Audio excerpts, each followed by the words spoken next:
Ladies and gentlemen, happy new year to everybody who's watching us right about now. My name is Ronnie Alive. You all know my name, and this day I decided to take off some time, go visit Daphne. Daphne, to just give you a brief biography. Now, introducing her. She's one of the young inspirational ladies that we have in the land of 1,000 hills. And that lady that we are blessed as Africa, of course, to have in this kind of a generation. She's a writer. She's writing a book. And of course, if you love to put it in Prulo, she's writing books. And this time around, we took off some time to visit her at her home of residence, talk to her, share her life experience for the past few years. What has she been up to? And of course, what's coming up 2022? Catch the conversation on her official YouTube channel. That's Elevate Rwanda 250. And of course, this same show is also going to be shared on my YouTube channel, and that's Ronnie Alive. She's going to tell us more. We're going to be sharing more. Don't miss some of the amazing segments that are coming along. I love you so much. Let's go.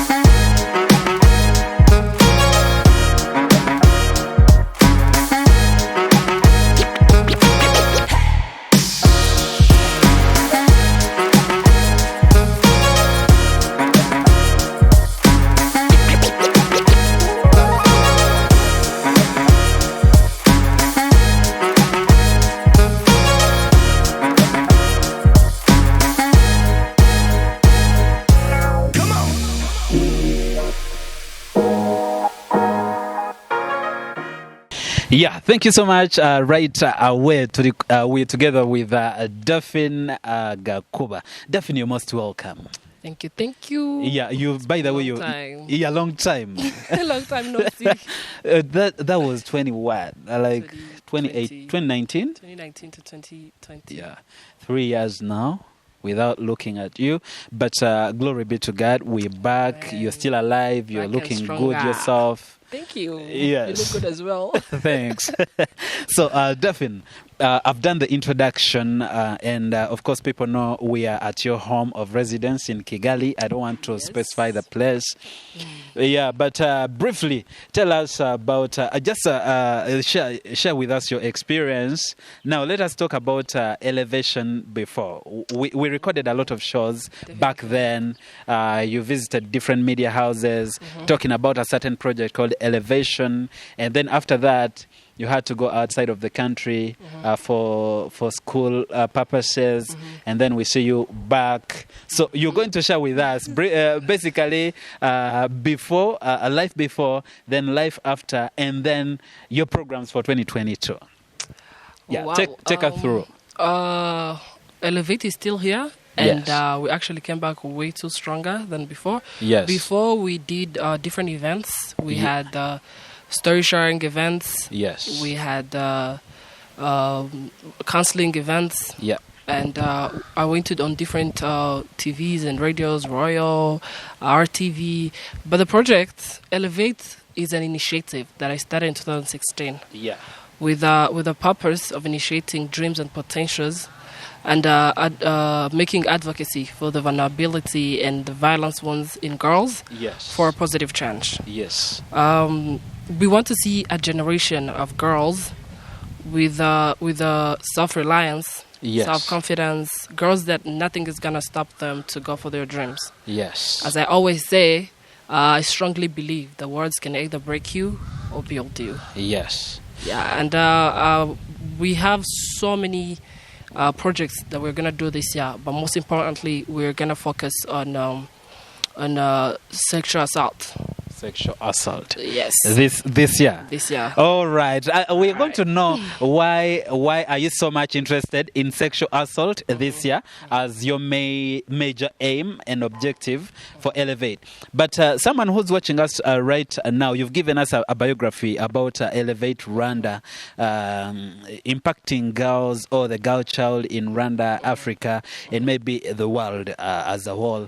But briefly, do you think Elevate Rwanda, before you left, before you went out, what are some of the things you talked about? The counseling that you did, the conferences. Are there some things that you feel you did and they impacted the girl child back then?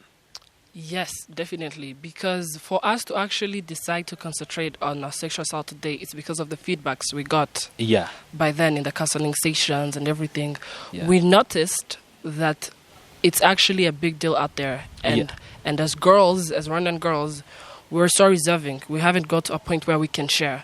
Yes. So one of the things that I know that worked when I was counseling all these girls with other people, yes, is that some people got to go for things they really wanted to do for a long time. Yes. And they only waited for that word that actually people don't believe that we're waiting for. You know, there's sometimes when you have to do something and you're just waiting for someone to be like, you know, you can do it. Just a spark. Just a spark. Yes. Then, yeah. So there are some girls who had projects sitting, but they didn't have the confidence to do that. Yeah. But now I was invited in their launchings. Yes. That shows me that what I'm doing is actually impacting other people in their lives. Yes. And I managed to pay school fees for 2 kids last year alone, and now they did a national exam. Yes. And they're done. That for sure shows me that I actually impacted their life. Yeah. It's a lot of things. If you actually don't see that you're impacting people's life, you don't go ahead. Yes. Yeah. Yeah. I saw those conferences you did with different schools in Kigali, and different shows, of course, that are also on your official YouTube channel. But maybe the people know about those stories before. Now, there is a time when you had to leave the country, go outside of the country for further studies. Yeah. First of all, I'll start with your journey. It was your first time flying, right? Yeah. What was the experience? It was not my first time flying. Okay. Oh. But yeah, in Europe, yeah. Yeah, I mean, out of Africa. Yes. Out of Africa, yes. Out of Africa. What was the experience? Boy, it was awesome though. It was awesome, but I was too nervous. I mean, it was a long journey, you know. We always fly to Uganda or to Kenya or to like an hour. I had to sit for over 8 hours. Yeah. Yeah, but it was a good experience. But when I reached there, one thing I did, I learned to use social media to impact people's life. Yes. I did a video last year with the help of different girls who have big influence in our country. Yes. Young girls look up to and be like, you know, I want to be like that girl. Yes. So I talked to them and we managed to put together one video. Yeah. It was an inspiring video. We just wanted to let the ladies know that, you know, it was a hard year. 2020 was a very hard year, but we can still do it. You know, you can still get out there and make it happen. Yeah. So when I was in Turkey, I actually went to Turkey. Yeah. I did not stop. I tried hard. I put different groups of women, even Turkish women, in this video. For just because I know the words, it's a very strong thing. Yeah. And we should all learn it. Yeah. So you're going back to school. You're going to school outside of the country. Didn't break you? No, it did not. Okay. Yeah. Delphine, most of the times when we are back home, we feel so comfortable, but. with the environment, with the food and all that. But if it's going outside of Africa, that means we encountering a new environment, new people with a culture that is different from ours, food cultures that are different from ours. So what are some of the challenges you faced while in Turkey? First of all, food. Food, yeah. Yes, the food was so different. I mean, it's so hard to cope up, you know. Yes. And then the cultures, the way people address things are so different from how, you know, Rwandans do. Yes. It's just full of everything surprises you. Yes. They don't do with the way we do it here, it's different. But one thing that really became a challenge for me for actually a long time was food. I mean, to come up with their food. Yes, because it's a daily need. You have to eat, whether you like it or not. You have to eat. Yeah. How was it a challenge? How was food a challenge to you?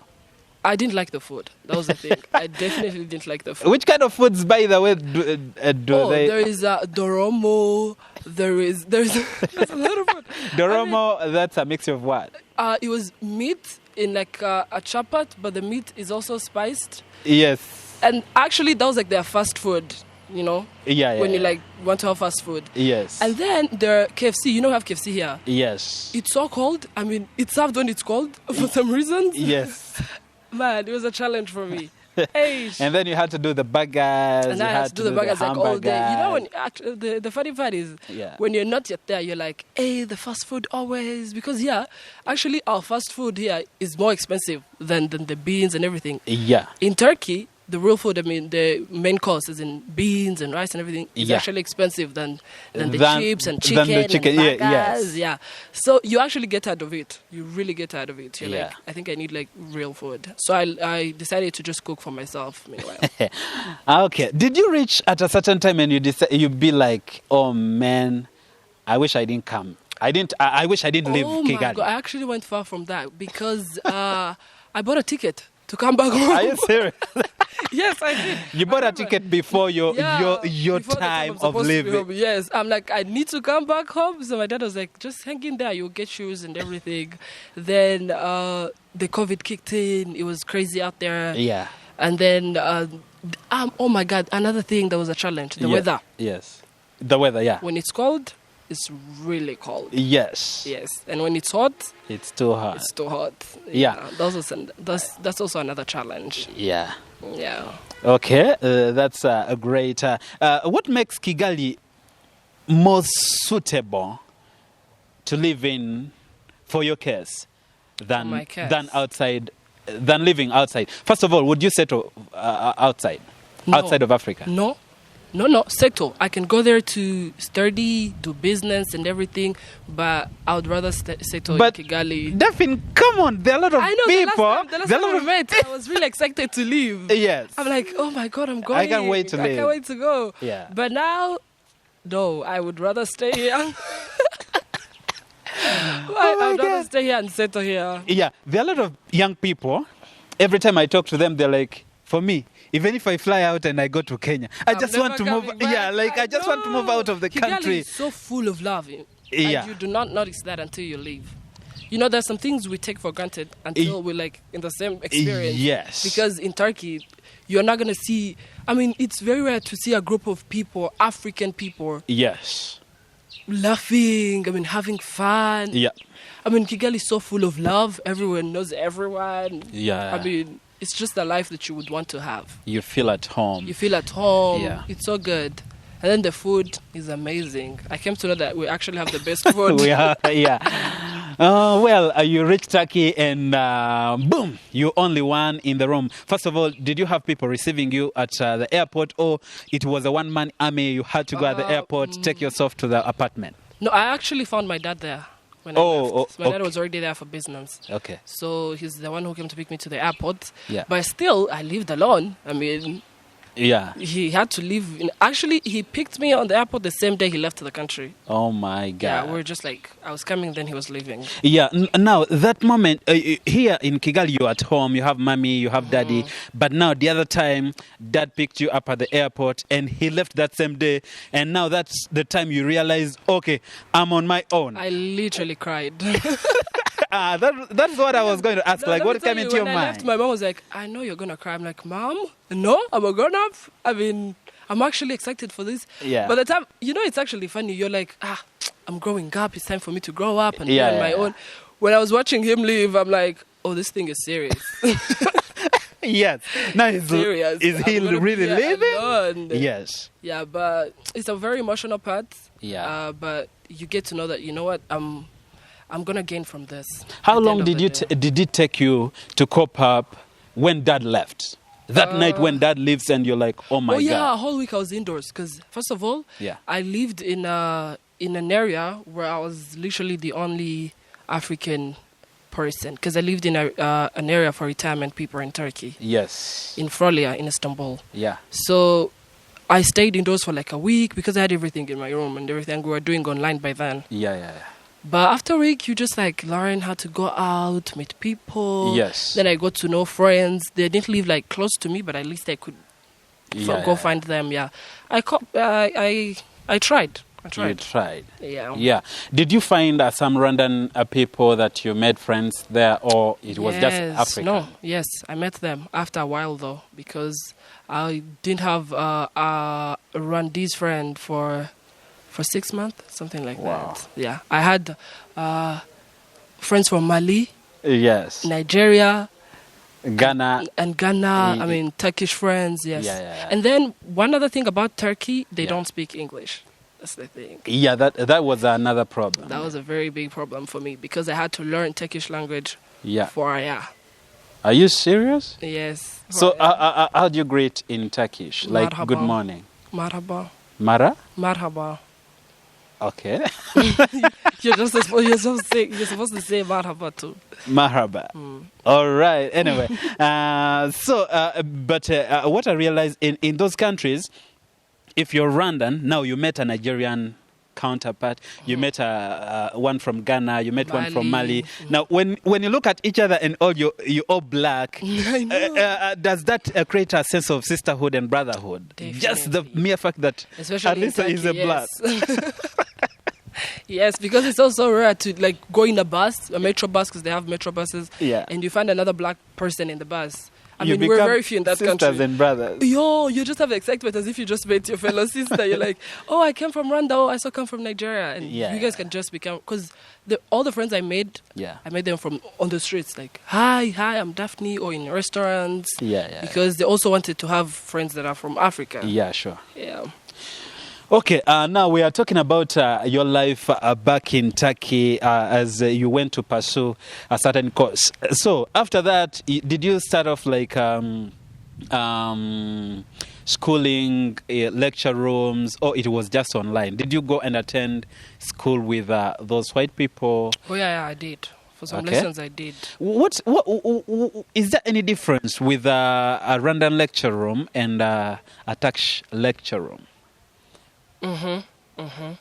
There was for me, because I was learning from a language that I didn't know. Which wasn't your first language? Yeah, which wasn't my first language. You had to first learn it? I had to first learn it for me to like go in class and all that. Yeah. And the difference is, I don't know if it's development or what, it's just different, because you will find a student in a class with no book, no laptop. Yeah, sure. And they're literally sitting in the class. Yeah, and they're studying. In Rwanda, it's very rare to find someone with no book, no pen, no what. In fact, even if you have a computer here, the lecturer would wish you to have at least a notebook and I know. And in those countries... And in those countries, actually, I didn't see anyone with a book and a pen. Okay, the laptops, yes, and the phones. Most of them actually use phones. Yeah, but books and pens... Very rare. Yeah. Okay. And then the difference is, I don't know. It's more like they can come in any time. It's not like, okay, it's not so strict like here. A student will just come in, sit, whether he's been late for an hour or what. I mean, whatever he or she learned for that, then she goes. That's the thing. I mean, it's so different. It's so different. People learn at their time of convenience. Yes. Someone can say, I'm attending for 30 minutes, but the lecture is 1 hour. That's what I'm saying. Yeah. Anyway, we are, ladies and gentlemen, it's Running Alive, and of course, together with Daphne Gakuba. Daphne Gakuba, she's one of the Rwandan young writers. She's a writer, she's an author, she's an inspirational speaker. She's the CEO of Elevate Rwanda, and very many projects coming up. Basically, right now we are still talking about your life in Turkey, and then of course we've seen the challenges: food, environment, coldness, and hotness. We've also gone through the first days of the lecture of studies and all that. So. Did you ever reach a time when you're homesick? You said you even you had to make to buy a return ticket. But you were like, Dad was like, hang in there, please, hold up. Mm-hmm. But did you reach a time and you're like, Dad, no? Mm-hmm. That happened, yes. Especially that I have a lot of friends here. Yes. I mean, I'm a very outgoing person. I have so many friends, even those that I'm literally going to meet and I won't remember where I met them from. Yeah. So having to see them, social media is really a big thing. Seeing them enjoying. I mean, they're having education here, And at the same time, life is they're good. Enjoying and the life is good. I'm like, I think I made a mistake. I could have stayed, something like that. So that literally caused me to like miss home and everything, to want to come back. Yeah, but when you really want something, it's good for you. At some point, you're just like, let me hang in there. Yeah, but definitely even before you went, I'm taking you back shortly. You had told me, please, can you help me and I don't go? Can you talk to? I don't want to go. Like, did you have an instinct? No, okay. I actually, my dad is a person who wants you to learn from experience and everything. Okay, he's going to tell you the right thing, but he's also going to give you a chance to try it. Yes. Because before I left to Turkey, he sent me to Kenya. Yeah. He's like, go and you will tell me how it goes. If you like it, if you feel like you can live far from home, at least he tried to. Kenya is really like close, Yeah, sure. But he's like, okay, if you don't want to go so far, go to Kenya and like tell me the life experience. Because my sister was there and I went there. Remember the time I'm telling you, I think I'm just gonna set it to Kenya. What? Yeah. But I was also like, no, I don't like it. Yeah. But wait, the course that I wanted to pursue was not going to be found here. Okay. So I had which course was that? Aviation. Yeah, exactly. Yeah, so I had to leave. I tried like 3 countries. Yeah. Before I left, for me to like, you know what, I'm gonna leave. Yep. You went into a country that you were not ready. Your heart wasn't, because I talked to him. I talked to Daphne and he told me she didn't really want to go. It's like, now he has to. So, but anyway, everything happened and here we are. Given all the bad experiences, there are also good ones. Oh, yeah. Yeah. Which things that a viewer, someone who's watching us right about now, maybe in Rwanda or outside of Africa, would wish to know. However, given the fact that you went through a lot of challenges, but what were the benefits? Let's look at what you went to learn. You learned, live around the lecture room, but also environment, learning from people, learning from friends. So what are some of the things you feel like, if I didn't go outside there, I would have not known this? One thing I learned is that I'm lucky to be around this. Yes. I mean, you are not going to know or have the same value when you don't go out there and see how other cultures live, other people in different cultures live. Yeah. So, yes, I loved my country, but it went to another extent. Yeah. And I learned to live with different cultures. Yeah. Because in Rwanda, most of my friends are Rwandese, Yeah. But I had to learn to live with a Nigerian. Yeah. I had to learn to live with a Turkish. Yes. I had to learn to live with a Korean, And it's necessary in life. Yes. And then I also learned to make good decisions for my own. Yes. For my own good. Yeah. Because out there, you live in your own country. You go home the time you want. Yes. So it's you to discipline yourself. Be like, okay, I'm gonna do this, and this is the right thing for me. When you're in Rwanda, at home we have curfew. You're supposed to be home at a certain time. Exactly. Yeah. So there's nothing like, okay, if I wasn't home, would I really go home at that same time? Yes. So you learn how to put yourself first, and things that parents tell you, you do not get them when you're here. You're like, 8 is really early. At least 10. Yeah. But when you're out there, okay, if I'm on streets, late, it's going to be a problem, and there's no one who's going to help me. Yes. So you put yourself on a particular, what's the word? Discipline. Yes. You're like time discipline. Yes. The time you make decisions for you. You're like, okay, this is good for me. This is not. Exactly. And you actually learn to make them quick than when you're here. Yes. You're gonna be like, dad is going to help, or mom, or my sister. But there you learn to do it for yourself. Yes. And then another thing you learn out there is to mind your business. Exactly. And that thing, I don't know if it's been here yet, but there... We don't have it here. Yeah, Let's point blank.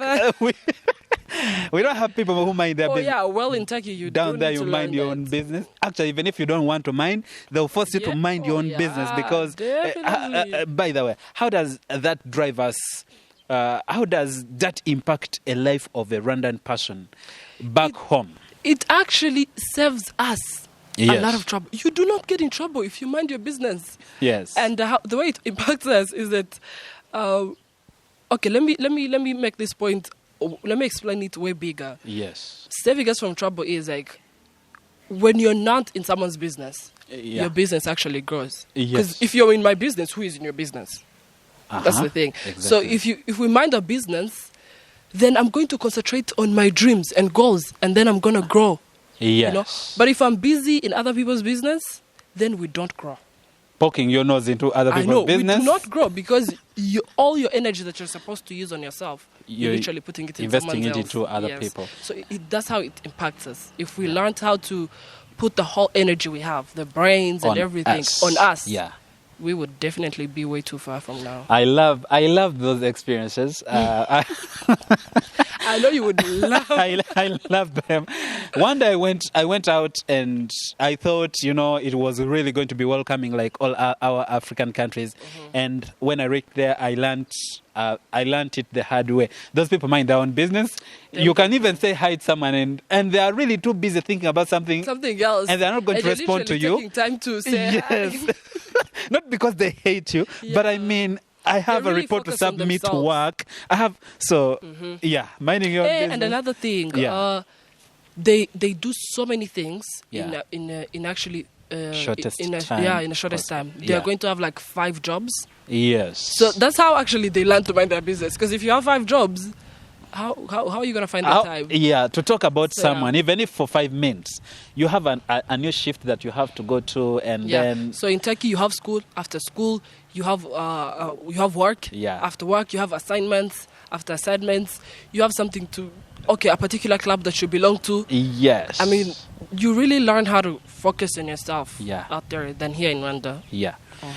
All right. Do you think in Africa we have a lot of time? A lot of time to waste. Oh, damn, yeah. We do. How? Okay, Ronnie, let's be honest. It's very rare to find someone in Rwanda who has over 2 jobs. Yes. And I'm not forgetting that we have unemployment, right? Yes. But they also do have unemployment. Yeah. But people there actually find the jobs babyikuyemo nibo baraturemo tuzi. Yes, you know? yes. Nibyo bindi batubwira twihangira umurimo hano Job mu creators, Rwanda. they create, yes. If she doesn't have a job, then she's working on a book. If she doesn't have a book, then she's sewing clothes. Yeah. If she's not doing that, then she's doing something online, maybe. Something. Or she's taking a course. Yes. And apparently I came to know that we have so many free courses online. Yes. Let me tell you, you're going to find a few people in Rwanda who are taking those courses. Yeah. Not because they don't have time. Yeah. But I don't know if we just don't care. I don't know if we have that much time to waste. Yeah. But yes, we do have a lot of time to waste. In Africa. In Africa, we do have it. Man, you're going to find people sitting on Kugasima, talking from morning to night. Discussing about Arsenal and Liverpool. It's going to be their job. They're going to be sitting there from in the morning. Yeah. Then they go. Then the next day they come back. Yes. And then if she comes, she calls the other person, Urihehe. Yeah. Then they sit. I think Nurugomo, something like that. Are you around? We go to Kigali Heights. Yes, I'm not available. Against having fun. Yeah. And I'm not against meeting friends and having conversations. Yes. But biri rare kubona abantu haya hanze bicaye ku muhanda bari kugana ku bandi bantu. Yeah. Urabizi mu Rwanda hano mu dusantre, you are going to find a group of men. Yes. Bicaye bari gutera bakina amakarita, Yeah. So you just asked me if in Africa you have a lot of time to waste, but yeah, we do. Yeah, we have a lot of time to talk nonsense as opposed to concentrating to ourselves. Nizo zizacho tuba dufite. Sometimes if we, as you said, if we put our time, that wasted time in talking, tukazinvestinga muri twebwe, we would be better people. Ronna guciye mu ijambo. Baba no babicaye ku gasima. They do drink. Baba bafite amafaranga yuko. Yes. Amafaranga niyo watangiza magataro. Uriya mu gataro niyo yakinjiza $500 yayinje kandi wowe yes, you've spent but you didn't get at some point we are like ngo dufite unemployment ngo dufite ubukene ariko akenshi agiye tubwitera because we do not know how to focus on ourselves. Biriya bibiri umaze kunywera mu cyumweru ku gasima hari umuntu wabitangije ikintu kandi yes ego ntabwo kiri bwinjiza cyane ariko yinjije kandi we ntiwinjije yego. So I feel like it's really a big problem here. And there's a lot to do. We literally have a lot to do. But I don't know where we are. All right. Maybe we'll get back to that. And of course, maybe we give you ndabizi ko wenda ushobora kuba warabishize mu mihigo y'uyu mwaka muri project zawe za 2022. Let us now I want us to cut faster because of time. Ibindi biganiro we'll be recording a lot of other episodes. Uyu munsi sinshaka abantu bamenye stories zacu kugeza ku musozo. Let's cut Turkey from there. We've gone through a lot of life now outside of the country. Now Daphne flies back to Kigali. Daphne enters a new year. We ventured into a new year together here in Kigali, Rwanda, and Elevate. By the time you went, we had recorded shows, but it slowed it down because you were not around. Coordinating ebyo biganiro n'izindi mpamvu zitandukanye warori ku ishuri, you had to concentrate on school and all that, but now you're back. Yes. What should we be expecting from you this year from Elevate, first of all? Oh damn, a lot. We have so many projects this year. We're doing so many events, but we're actually waiting for COVID to actually like make a way for us. You know, it's been very hectic to make events where people can't gather and all. Tukakuchira mabwiriza ya COVID in different schools. Because we want to start from the young ones. Barumugana uvuga ngo igiti kigorwa kiri gito. So we want to start from those young girls. And there is no way we can find them byoroshe bitari mu mashuri. And then I'm working on a book. I've been away, and you haven't been like active and all that. So I'm working on a book, and I know it was supposed to be out last year, but due to some reasons, I wasn't able to publish it by then. But we'll launch it. I'll let you know more about the book and what it's all about soon. But it's coming. And then we also have we're going to be creating clubs in different schools. These clubs are going to be for story sharing. We meet a lot of things as women. Let me just say as women or girls. And still, in Rwanda, we still haven't got to a point where we share our stories. You know, we're still too reserving. That openness. And until we open up, then we don't heal. There's another person that I heard ufite almost the same project, all about mental health, because Elevate is all about mental health. Miss Naomi. I liked her project a lot. So it's almost the same thing as mine. You know, we believe that it all starts with your mind. I mean, if it's not okay, if you don't have if you're not in your right senses, I mean, if you don't have the energy, then everything else is not going to be all right. I recently wrote an article. We would go the drug addicts mu Rwanda ziri kuja on a high level. And we were sitting having a conversation with friends. Someone said, you know, actually mental health plays a very big part in that. Because nagabantu bose bafata drugs aruko ari bad influence. Aruko babihisemo but at some point we use it as a weapon to shut down the thoughts that we have. You know. And and then naje kuona suicide nayo right igeze kure. The cases are cases that is zizamutse cyane last year zizamutse but these are the things we do not care about. Okay, we do, but not as we should. Exactly. And I just want to run on people now that mental health counts as much as physical health. Actually, Duffin, the physical health should start with the mental, because you just mentioned something. The country had to invent or to put up a number through a certain ministry that I've forgotten. We'll check that out. For people, if you feel you wanna kill yourself, please call this number, and they counsel you. They are going to talk to you. They are going to help you. So the government realizes there is a problem. That's why that phone number is put there, and it's being advertised on different media houses. Please, if you feel uncomfortable, you feel you've reached an extent of death, please call us and we talk to you. Yeah, so that's what we are trying to work out. Dufatanyije n'igihugu kugira ngo tugere ku iterambere twifuza. Urubyiruko, we also pass through things, and our parents have not got a chance to actually realize that young people do suffer from different things, and we are not ready to share them in our households. I'm not going to come and sit, it's an example, and tell my parents, you know what, I'm having these thoughts or this, or I'm facing bullying at school, or I was sexually assaulted by my uncle or whoever.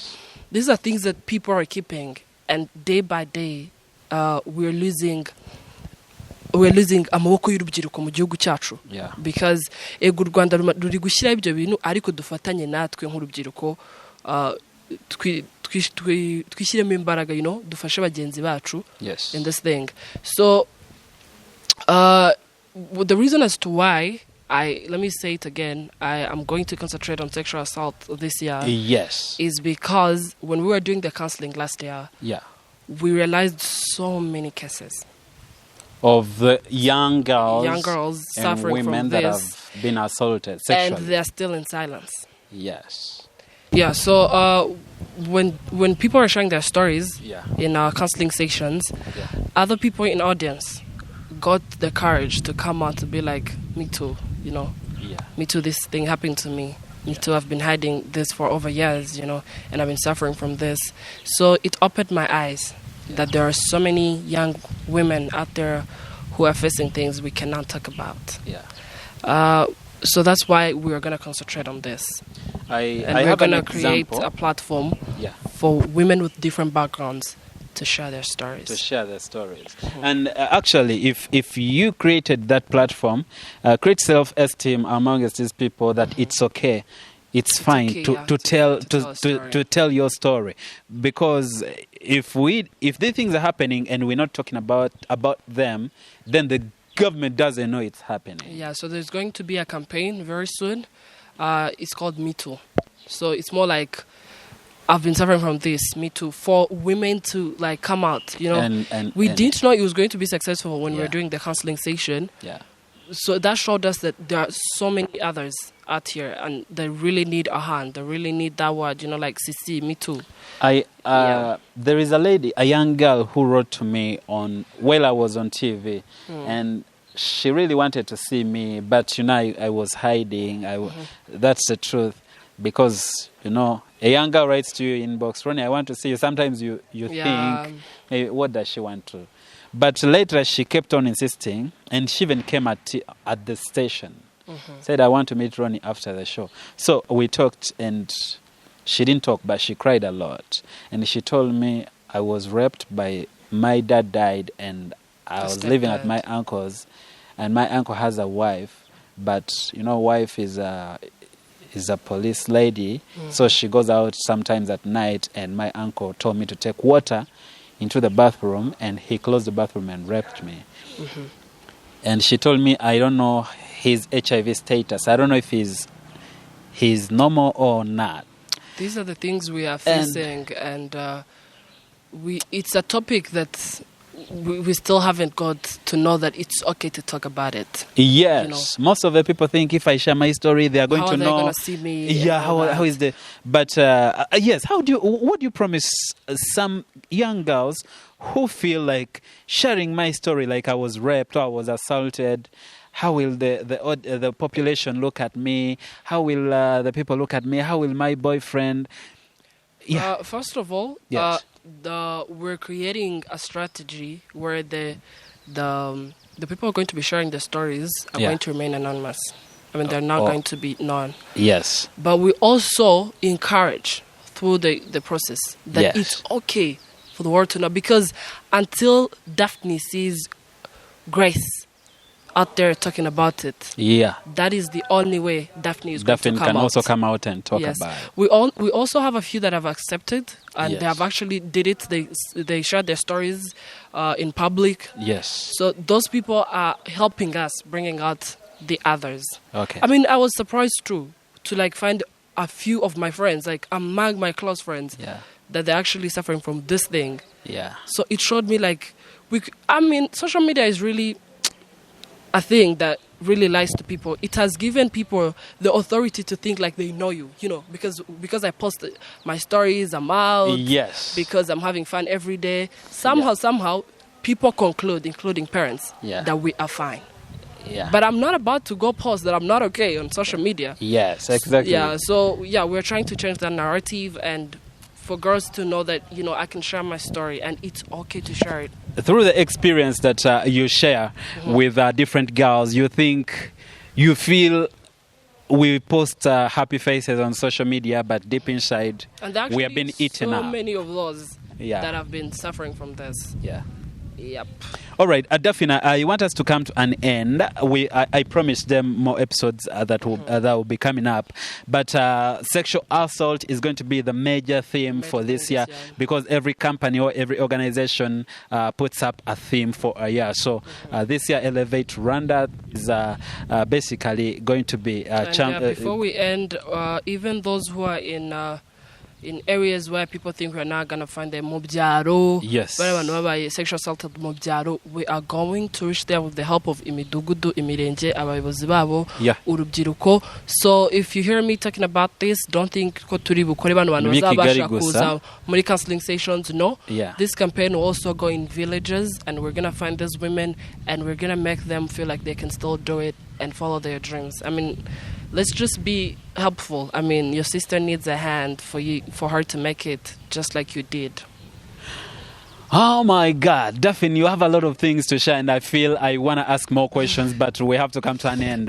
To the people that are watching you, we have government organizations watching you, we have NGOs watching you, and as you said, some people, given the capacity, sometimes we would feel maybe we would end in Kigali, but sexual assault actually doesn't only happen in Kigali. It also happens in various districts of the country, and you're promising to reach out to those people. So which is your word? Do you have a word? There are a lot of organizations or people that are willing to support, maybe financially, maybe transport-wise, facilitating those people that are going to be talking to those people. There are a lot of things that are needed in the due course. To the people that are watching you right now, would you throw a word to them? We live every day. We live every day, but we die once. They usually say that you only live once, but no, me, I don't agree. You live every single day. You die once. I mean, what are you going to leave behind, as a person? To help, it does not require you to have a lot. You can start from your neighbor. You can start from your sister. We live in the same houses with other people, but we do not know what they're going through. Yes. So let this touch you. I mean, be of help for these young women out there. I mean, women are suffering, and they're the mothers of our nation tomorrow, and it would be better to see you, coming up with someone.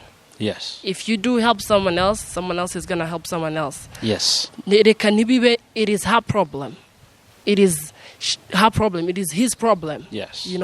It could also be our problem as a nation. Yes. So please help. Reach out for people who want to help. We have different social media platforms. Yes. We have Elevate Rwanda, an Instagram account. Yeah. We have my personal account, Duff Elevate. Yes. And our tube channels. So if you want to help, please drop by, and we would love to see you help as much as it would give you peace and happiness. Yeah. Do you mind if we should we share that number down? Is there any? Okay. Will you bring up a number? All right, not basically yours, maybe. Not basically mine, yes. Yeah, but a number where these girls can call. Mm-hmm. There are a lot of, especially in the villages, there are a lot of things that are happening there, and we really don't know about them. That is where we're going to start from. Yeah, so maybe ugushiraho nimero turaza kuri icyo kiganiro, yes, hasi no kuma flyers that are going to be receiving you. Yes, no kuma flyers tuzajya dukora. There is a number that is going to come along. Ku buryo niba uri umukobwa cyangwa umumama ese Daphne. Okay, reka nsoze. And again, people who are wondering about my age for that thing, umuntu aba ari mukuru kandi yanyuze muri ibyo binakumva kubibwira se nka Daphne. No, on the committee we have old women, we have big girls, we have young ladies. Whatever the age you are, please feel free. There's people who've been through that and who are willing to help. Yes. Yes. Definitely. I was also going to ask about boys that have been sexually assaulted. Are they going to be part? Yes. Yeah, because it's not only girls. We're looking at girls, but there are also boys, young boys. We have included that part too. Okay. We actually got to meet the person who's going to be in charge of that yesterday. It was an idea that came recently that also boys are suffering from this, and we all didn't know that. But now that we do, the campaign is also going to include boys. All right. Okay, Daphne, thank you so much. I had one more question for you, but allow me ask that next time. All right. So.